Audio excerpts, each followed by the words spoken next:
आषाढी एकादशीच्या पूर्वसंध्येला शहादा येथील शेठ व्ही के शहा विद्यालयात वारकरी संप्रदायाची परंपरा आणि भक्तिभावाचा अनोखा संगम अनुभवायला मिळाला. विद्यार्थ्यांच्या सहभागातून पारंपरिक पालखी सोहळा आणि रिंगण उत्साहात साजरे करण्यात आले. रिमझिम पावसात टाळ मृदुंगाच्या गजरात हातात भगवे झेंडे घेत विद्यार्थ्यांनी विठ्ठल नामाचा जयघोष करत संपूर्ण परिसर भक्तिमय केला. महात्मा ज्योतिराव फुले आणि सावित्रीबाई फुले यांच्या स्मारकास्थळी पालखी पूजनाने कार्यक्रमाची सुरुवात झाली. त्यानंतर शहरातील प्रमुख मार्गांवरून पालखी मिरवणूक काढण्यात आली. विद्यालयाच्या परिसरात पारंपरिक पद्धतीने रिंगण सोहळा साकारण्यात आला.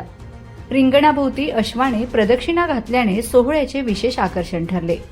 या उपक्रमातून विद्यार्थ्यांना आषाढी एकादशीचे धार्मिक, सांस्कृतिक आणि सामाजिक महत्त्व पटवून देत वारकरी संप्रदायातील समता, भक्ती, शिस्त आणि सेवाभावाचे संस्कार रुजविण्याचा संदेश देण्यात आला. माझे नाव पूजित गणेश पाटील. मी त्यासाठी ऑर्किडची विद्यार्थिनी. माझ्या शाळेचे नाव शेठ व्ही के शहा विद्या मंदिर शहादा असे आहे. आज आम्ही आज आषाढी एकादशी या निमित्ताने आम्ही आज आमच्या शाळेत आषाढी एकादशीचा कार्यक्रम साजरा केला. आम्ही पंढरपूरला जाऊ शकलो नाही, वारकरीला जाऊ शकलो नाही, त्यामुळे आम्ही सर्व इथं वारकरी बनून आम्ही सर्व इथं साजरा केलं. आम्ही सर्वांनी लहान लहान मुलं वगैरे सर्वांनी आम्ही साजरा केला. यात अभिजित दादा, आपले मुख्याध्यापक सुरेखा पाटील टीचर, ते आपले सर्व इथं सामील होते. या कार्यक्रमात आम्हाला खूप आनंद झाला. हे कार्यक्रम आम्हाला चांगलं वाटलं. आम्ही वारकरीला जाऊ शकलो नाही, म्हणून त्या वारी बद्दल आम्ही इथंच बोललो. ही वारी आमची खूप चांगली झाली. आम्हाला आवडली ही वारी. अशीच वारी आम्हाला आमची चांगली झाली.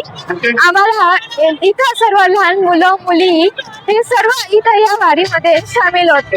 असा आमचा आषाढी एकादशीचा कार्यक्रम होता. धन्यवाद.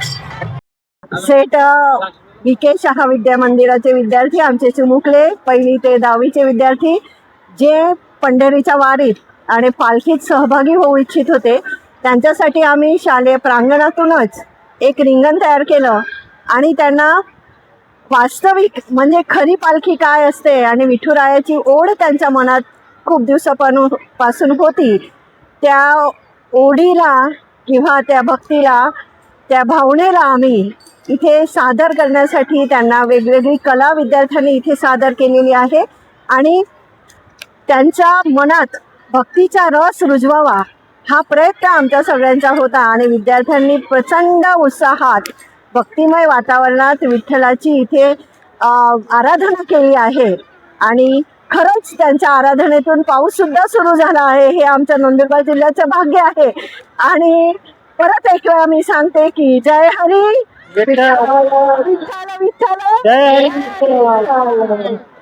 श्री महादेव